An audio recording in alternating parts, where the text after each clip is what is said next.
আসসালামু আলাইকুম। কেমন আছেন? কিছু কথা থাকে যেগুলো মুখ ফুটে বলা যায় না।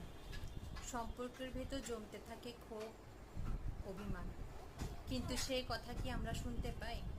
না, আমরা শুনতে চাই না। আমরা কি করি? আমরা অন্যকে বলি, তৃতীয় জনকে বলি, অথচ যাকে বলা উচিত তার কাছে পৌঁছয় না সেই কথা।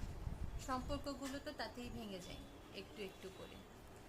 আমার দোষ বলেন, কিন্তু আমাকেই বলেন, সরাসরি আমার চোখে চোখ রেখে বলেন।